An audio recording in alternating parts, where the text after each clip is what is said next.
Se cumplen 10 años del peor atentado de la historia de Europa, ocurrido el 11 de marzo del 2004 y que se acabó con la vida de más de 190 personas. Quedan muchas dudas, pocas respuestas, una sentencia que deja lagunas, y para charlar sobre eso, pues invitamos aquí a Periodista Digital a Luis del Pino, el director y presentador del programa Sin Complejos de Radio. ¿Qué tal? Buenos días, Luis. Buenos días. Bueno, lo más sorprendente, si lo enfocamos por el lado de los medios, el mea culpa ayer de Casimiro García Vadillo, y este párrafo: los que dudamos de esa versión, dice, Al Qaeda se venga de España por su intervención en Irak con un gran atentado, también cometimos errores y dimos crédito a informaciones falsas y nos han llevado a un callejón sin salida. Es muy curioso, Luis, que Casimiro García Vadillo, que tiene 2 libros sobre cuestionando la versión oficial del 11M, haya dado ese paso hacia atrás. ¿Qué es lo que está queriendo decir? Pues no lo sé, pero en ese párrafo efectúa una generalización. Los que teníamos dudas sobre la versión oficial cometimos errores. No, perdone, hable por usted. Yo llevo 10 años publicando sobre el 11M dato tras dato que demuestra la falsedad de la versión oficial y nadie me ha podido jamás desmentir una coma. Así que si Casimiro García Vadillo dice que a él le han intoxicado, bueno, pues que explique en qué. A mí, desde luego, me han intentado intoxicar muchas veces, pero no me he dejado, porque eso es la labor de un periodista. Cuando te llega una noticia o un supuesto informador, pues juzgar la credibilidad. Entonces yo, insisto, a mí nadie me ha desmentido jamás una sola coma. Y yo, que Casimiro García Vadillo, hombre, acompañaría esa declaración diciendo una enumeración de en qué cosas le han intoxicado, que enumere, que diga, pues miren, esta noticia que publicamos no era correcta y quien nos intoxicó fue fulanito. Eso yo creo que sería lo adecuado. Desde luego, yo no me considero incluido en esa afirmación de Casimiro García Vadillo. Yo no he cometido errores al analizar el 11M y yo no me he dejado intoxicar.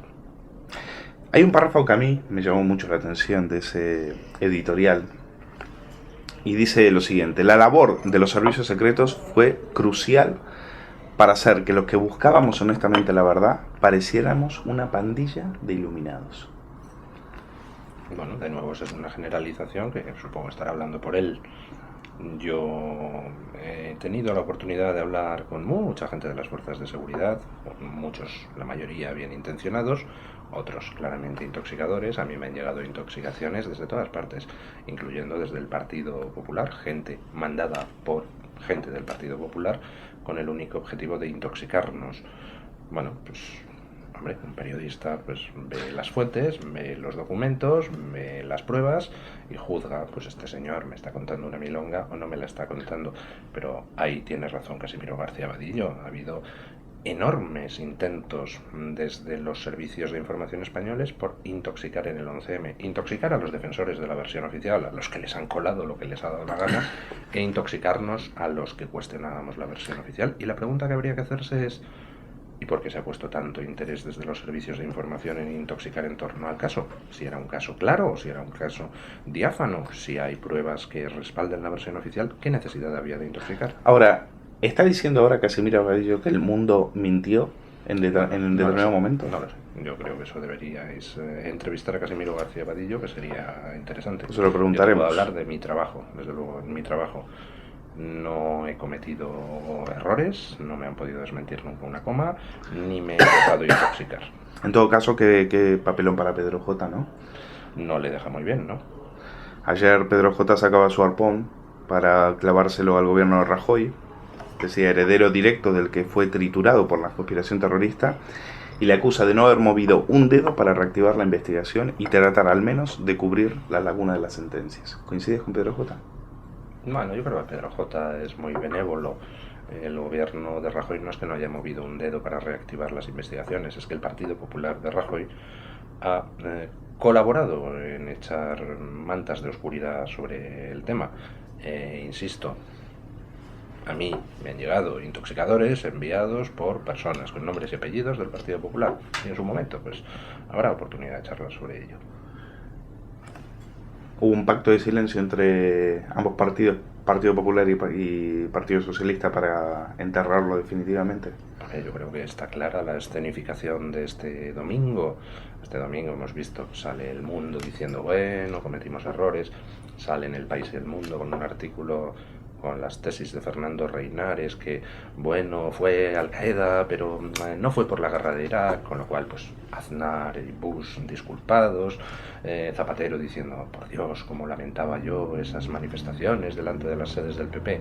¿Qué sucede? Pues que estamos en una situación crítica. Este régimen se está desmoronando, ahogado en la corrupción, ahogado en la ineficiencia, ahogado en las tendencias centrífugas y ahogado en la mentira en la que vivimos desde el 11M. Entonces, bueno, pues hay que hacer una especie de abrazo de Vergara donde todos son a partir de ahora muy amigos, porque el peligro son los partidos nacientes que amenazan con echar a esta casta formada por PP y PSOE del poder. Me llamó también la atención ayer en el diario El Mundo una entrevista bastante benévola de Lucía Méndez a Zapatero, donde le pregunta, ¿le preocupa que muchos ciudadanos crean que no se conoce la verdad del 11M? Respuesta, preocuparme, nada. Bueno, pues cuadra con el personaje, ¿no? A él no le preocupan los ciudadanos ahora, ni tampoco le han preocupado nunca. Si le hubieran preocupado alguna vez, se habría preocupado de gobernar este país para no llevarle a la quiebra económica e institucional. Vamos a hablar de Fernando Reinares, que fue protagonista de varias entrevistas este fin de semana, a quien también aprovechamos para agradecerle que nos haya dejado plantados, porque también le hemos invitado aquí a Periodista Digital y no ha venido. Fernando Reinares sostiene la tesis de que el 11 de marzo no es una fecha casual, sino que es una fecha que se decide mucho antes que no tiene nada que ver con las elecciones, se decide años atrás. Dijo que se había decidido en Bruselas, ahora dice que se decide en Pakistán, y que el cerebro intelectual, cosa que no hay en la sentencia, es Asisi, un miembro de Al-Qaeda que tuvo participación aquí en la célula islamista de Abu Dada. Sé que sé que le has preguntado algunas cosas a Reinares por Twitter y no has tenido respuesta. ¿Qué ha pasado? Vamos a ver, lo primero que habría que decir, y especialmente a aquellos de nuestros espectadores que vean esta entrevista y que crean honestamente en la versión oficial y que se sientan gente pues de izquierda, lo primero que habría que decirles es, ¿no os dais cuenta de cómo os están tomando el pelo? Primero os dijeron que fue Al-Qaeda por la guerra de Irak, culpables Aznar y Bush, y a todos nos pareció muy bien. Después llegan las sentencias de los tribunales, primero la Audiencia Nacional y luego el Supremo, y en esas sentencias se dice que fue una célula islamista aislada, sin conexión jerárquica con Al-Qaeda, y que además no fue por la guerra de Irak. Y esa misma gente que había aplaudido la versión oficial anterior, aplaudió esta nueva versión oficial. Ahora llega el 10º aniversario de la masacre y sacan todos los medios las tesis de Fernando Reinares, que contradicen la tesis anterior de las sentencias, diciendo que no fue una célula islamista aislada, fue una célula de Al-Qaeda, pero, eso sí, sin relación con la guerra de Irak. Es decir, fijémonos en que hay ya 3 versiones oficiales distintas, sucesivas. Una la del principio, otra la de la sentencia y ahora la de Fernando Reinares. Cosas que llaman la atención. Primero, la credulidad de la gente. Es decir, los mismos que se tragan que cada año les vayan variando la versión islamista, luego dicen que los que ponemos sobre la mesa las pruebas de que las pruebas del caso se falsificaron, que somos unos conspiranoicos. No, perdone, conspiranoicos son los que les venden a ustedes cada vez la versión islamista que les dé la gana. Y ustedes, los que se tragan eso, lo que son es unos primos. Y ahora se están aplaudiendo una tesis que lo que hace es culpabilizar a Al-Qaeda, pero ojo, exculpando a Aznar y Bush, es decir, criminalizar el islamismo sin la más mínima prueba, pero eso sí, dejando bien claro que Occidente son los buenos, los islamistas son los malos. Y eso la gente de la izquierda lo aplaude, la criminalización de los musulmanes por ser musulmanes. Pues perdónenme, lo siento, yo creo que eso no cuadra para nada con lo que debería ser una mentalidad de izquierdas. Primero, versión oficial mutante, donde se lo van cambiando. Segundo, todos los medios de comunicación tragan. Y ahora, tercera pregunta, ¿por qué es posible que se llegue a esa situación? Pues muy sencillo, en el momento en que tú no tienes pruebas reales del caso, a partir de las cuales llegues a los culpables, En el momento en que aceptes esa mentira inicial, eres carne de cañón para las manipulaciones. Mañana te pueden vender otra tesis y aparece el señor Reinares u otro Reinares cualquiera del mundo diciendo, no, mis datos de inteligencia me dicen ahora que fue una célula de Al-Qaeda, pero no la de Madrid, fue la de Sudáfrica que se había desplazado, y como son sus datos de inteligencia, que es algo muy importante, que solo saben los expertos en islamismo, pues la gente aplaudiendo igual. Todo es basura, basura todo, desde el principio, desde la primera hasta la última. Y ayer le pregunté al señor Reinares a través de Twitter, o sea que usted está diciendo que el Tribunal Supremo no dice la verdad en su sentencia. No, bueno, claro, es que el Tribunal Supremo no tenía acceso a determinadas cosas. Bueno, pero está usted diciendo que la sentencia del Tribunal Supremo es incorrecta, porque dice la sentencia textualmente que la célula de Madrid que cometió el 11M no tenía que ver jerárquicamente con Al-Qaeda. Usted dice lo contrario, usted dice que era una célula de Al-Qaeda. Luego, entonces, ¿está usted poniendo en cuestión la verdad judicial? Hombre, pues me alegro mucho, porque a mí me han estado diciendo, ¿cómo se atreve usted a poner en cuestión la verdad judicial? Y ahora llega un señor, sin pruebas de ningún tipo, más que, dice, datos de inteligencia, ¿no? Y pone en cuestión la verdad judicial y la gente aplaude. Pues bueno, segunda cosa que le dije al señor Reinares. Vamos a ver, usted dice ahora que el atentado se ideó en Karachi, en Pakistán. En 2009 publicó un artículo en El País diciendo que se ideó en Bruselas.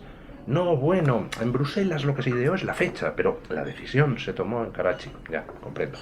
Y tercera cosa, ahora nos vienen diciendo que fue la célula española de Al-Qaeda la que atentó.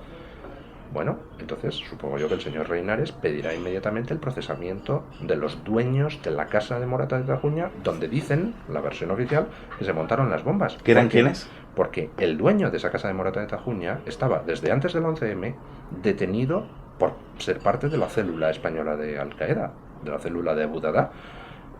La sentencia del Tribunal Supremo era muy sutil en ese aspecto, porque al decir que era una célula aislada, exculpó a la célula de Abu Dada y al dueño de la casa de Morata de Tajuña, al terrorista dueño de la casa donde se montaron las bombas, ni siquiera se le imputó en el 11M.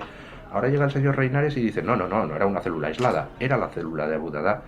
Bueno, pues entonces, ¿nos podría explicar alguien por qué el dueño de la casa donde se montan las bombas, que era de la célula española de Al-Qaeda, ni siquiera fue imputado en el proceso del 11M? ¿Verdad?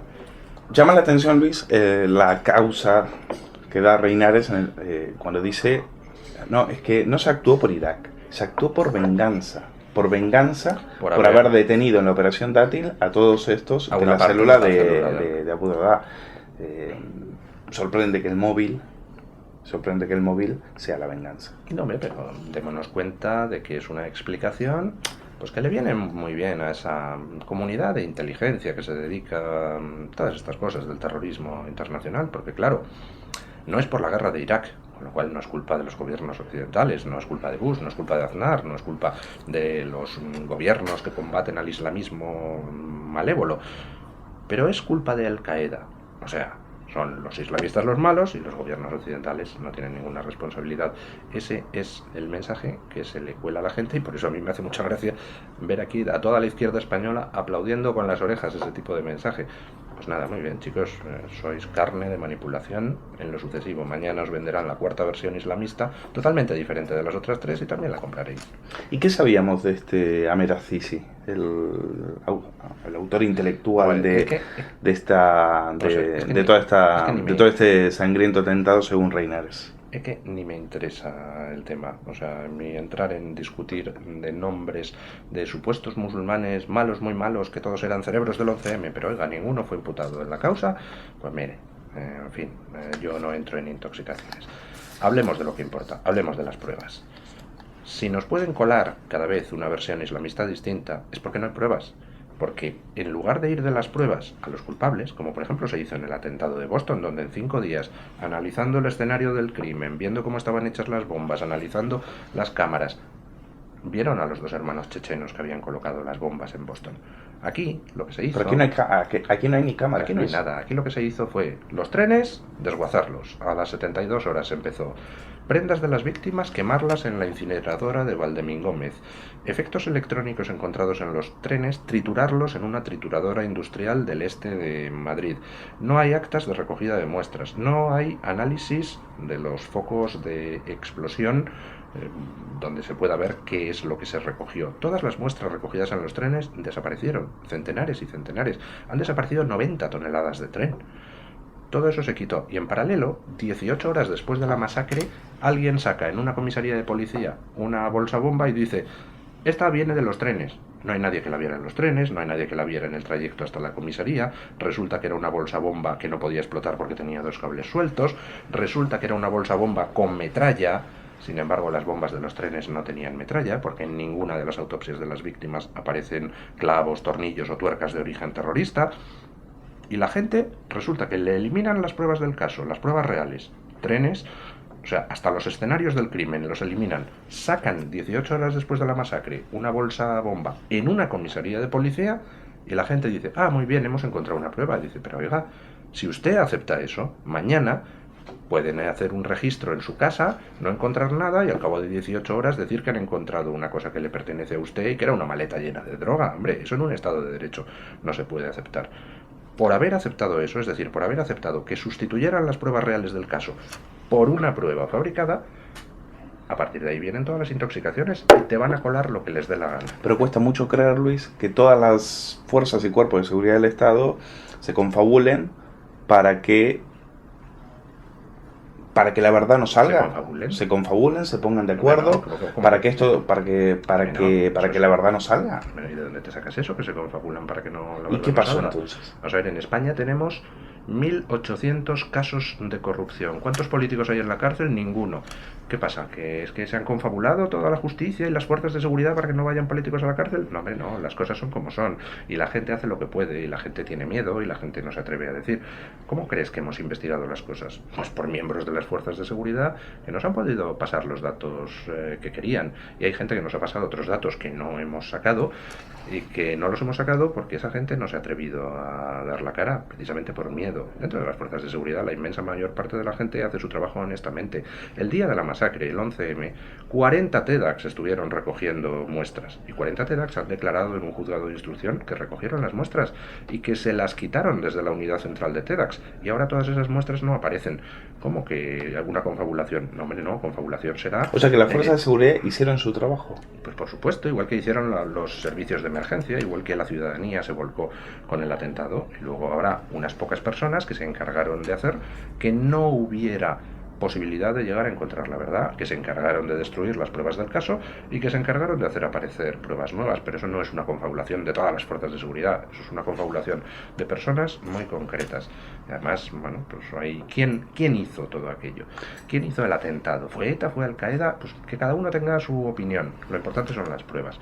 Y lo que sí podemos afirmar es que desde las cloacas del Estado se manipularon las pruebas del 11M. Y si se manipularon es, evidentemente, para que no lleguemos a saber la verdad. Bueno, pues ahí es donde se tendría que concentrar la gente. Porque si tenemos pruebas reales, entonces podremos ver quién es el autor. Sin ellas, nos pueden colar lo que queramos, lo que quieran, como intoxicación. Pasa que tú has dicho ya y lo has dejado caer en la entrevista, la verdad judicial estaba sentenciada de antemano y las pruebas eran irrelevantes. Eso lo comentabas a partir de la entrevista a Gómez Bermúdez que salió en El Mundo. Es que a mí la entrevista a Gómez Bermúdez, al juez del caso, me ha parecido especialmente escandalosa. ¿Cómo puede decir el juez: aunque el explosivo hubiera sido titadine en lugar de gomado seco, habría dado igual? Oiga, si el explosivo hubiera sido titadine, lo que estalló en los trenes, en lugar de gomado seco, entonces tendríamos otra constatación más de que la mochila de Vallecas, la prueba fundamental del caso, es falsa, porque lo que contenía era gomado seco, no titadine. ¿Cómo puede decir el juez eso? ¿No sería irrelevante el tipo de explosivo? ¿Está usted diciendo él dijo que daba igual? Pues bueno, no me extraña que la sentencia del 11M fuera como fue. La fiscal también dijo que daba igual. Bueno, hoy publica Javier Somalo en Libertad Digital un artículo muy interesante hablando de las cosas que decía Gómez Bermúdez en privado sobre determinadas cuestiones, incluyendo a la fiscal Olga Sánchez, de la que más o menos decía que era una desequilibrada, ¿no? No sé, preguntémosle a Gómez Bermúdez qué decía Olga Sánchez. También le echa la culpa, también dice que lo del libro de su mujer fue un error. ¿Se da cuenta ahora? A mí ese es el aspecto de la entrevista que me ha parecido más triste. A lo mejor yo es que soy un poco machista y anticuado, pero creo que alguien le eche las culpas a su mujer indica bastante poco de esa persona como hombre. Vamos a ver, más o menos lo que viene a decir Gómez Bermúdez es que su mujer escribió el libro ese poco menos que a espaldas de Gómez Bermúdez. Primero, es mentira. Pero aunque fuera verdad, me parece bastante poco elegante que no asumas tú la responsabilidad y que pretendas echárselo a tu mujer, ahora exmujer. Para el que no ha seguido el caso, Luis, ¿quiénes han sido condenados, aparte de los ya muertos, los suicidados, los terroristas en Leganés, los que han quedado, los que han sido condenados? ¿Alguno de ellos ha tenido, en tu criterio, participación en el 11M o también son unos pobres desgraciados? A mí me llevó 2 años y medio darme cuenta de algo fundamental. Yo al principio pensaba que en el 11M había muchas cosas raras, pero que la versión oficial más o menos tenía que ser cierta. Y yo lo que me preguntaba es ¿qué otras cosas hay detrás de estos que se suicidaron en Leganés? Me llevó 2 años y medio darme cuenta de dónde estaba el error de ese planteamiento. En la versión oficial no hay nada de verdad, es falsa de principio a fin. Lo que hubo fue una masiva sustitución de pruebas. Desaparecieron porque se hicieron desaparecer las pruebas reales y se construyó todo el caso a partir de esa bolsa bomba encontrada en una comisaría de policía 18 horas después de la masacre. Por tanto, todo aquello a lo que se llega a partir de esa prueba falsa, es decir, todos los de Leganés, todos los de la trama asturiana, todo es falso, no hay nada de cierto en todo eso. Ahora, tú dices, son unos pobrecillos. Vamos a ver, ¿quién hay condenado por el 11M? Hay 3 personas condenadas por el 11M, que eso es algo que mucha gente no sabe. De los 116 detenidos que hubo por el 11M, al final llegaron a juicio 29, y de los 29 al final condenados por el 11M fueron 3. Hubo otros 12 o 13 condenados en el juicio del 11M, pero no por el 11M. Es decir, a uno le condenaron porque era un falsificador de documentos, a otro le condenaron porque traficaba por explosivos, pero sin relación con el 11M. Solo hay 3 condenados que fueron condenados a indemnizar a las víctimas del 11M. Y de los 3, uno es un marroquí y otro es un español, Suárez Trasorras. Los 2 se les condena por tráfico de explosivos para el 11M, y luego un único condenado, otro marroquí, Yamal Zougham, por supuestamente colocar bombas en los trenes. Solo hay 3 condenas por el 11M cuando estallaron 13 bombas. Solo tenemos un colocador de bombas en los trenes. Y cuando le cuentas esto a la gente dice, no, pero bueno, unos se suicidaron en Leganés. No, el Tribunal Supremo dijo que no se podía establecer qué habían hecho los de Leganés. Y precisamente porque el Tribunal Supremo dijo eso, las víctimas del 11M han quedado jurídicamente imposibilitadas para demandar por la vía civil a los herederos de los muertos de Leganés. Porque las víctimas del 11M, si el Tribunal Supremo hubiera dicho sí, los de Leganés colocaron bombas, entonces las víctimas del 11M habrían podido ir a los hijos a decir, oye, a ver qué herencia te ha dejado tu padre asesino. O sea, que me dices que los de Leganés no hay pruebas fehacientes de que hayan participado en el 11M. No es que lo diga yo, lo dice el Tribunal Supremo, que no es posible determinar, porque no se les ha juzgado, cuál es su participación en la masacre. Bueno, pues si lo dice el Tribunal Supremo será por algo, ¿no? Y aparte, el 8º habitante de ese piso de Leganés, que fue aquel que se escapó corriendo del cordón policial, ¿te acuerdas? ¿Quién era? Del Majid Buchar. Buchar. Y que luego, al cabo de los meses, le detuvieron en Yugoslavia y tal. A ese sí se le juzgó, el 8º de los miembros de Leganés, y a ese se le condenó en el juicio del 11M, pero no por el 11M. Es decir, el Tribunal Supremo dictaminó que ese señor no tenía que ver con el atentado del 11M. Entonces, el que se escapa corriendo del piso no tiene que ver con el atentado del 11M, no fue condenado por el 11M, pero los otros 7 que no se escaparon del piso sí tenían que ver con el atentado del 11M. Hombre, por favor, es reírse de la gente en su cara. Pero tú me decías, entonces los 3 condenados que hay por el 11M son pobrecitos. Pues mira, yo tengo el convencimiento moral. Es un convencimiento moral, no tengo pruebas para demostrarlo, pero yo tengo el convencimiento moral de que Suárez Trasorras de pobrecito no tiene nada. Suárez Trasorras era un confidente policial y yo estoy convencido, insisto, convencimiento moral, y admito que es discutible, de que Suárez Trasorras se está comiendo el marrón voluntariamente. Le han dicho, oye, pues tú tienes que hacer aquí un poco el paripé. Y entonces pues ahora estamos con la campaña esta donde sale Suárez Trasorras diciendo no, tal, yo realmente pido perdón a las víctimas y tal. Pues no sé, a lo mejor es que le quieren poner en la calle, ¿no? Antes de sus 40.000 años que tiene que cumplir. Yo creo que Suárez Trasorras es un cabeza de turco voluntario, pero insisto, eso es una opinión y por tanto discutible. Y García Abadillo defendía que Zougham no había pruebas para juzgarle, para condenarle. Con Zougham, pues yo creo, vamos, ni Suárez Trasorras, ni el otro marroquí que es Otman el Nawi, ni Zougham tienen nada que ver, en mi opinión, con el atentado del 11M. Ahora, con luego las cortinas de humo posteriores, las intoxicaciones o las trasorras, yo creo que tiene que ver mucho y que es un cabeza de turco voluntario. Othman el Naui probablemente también.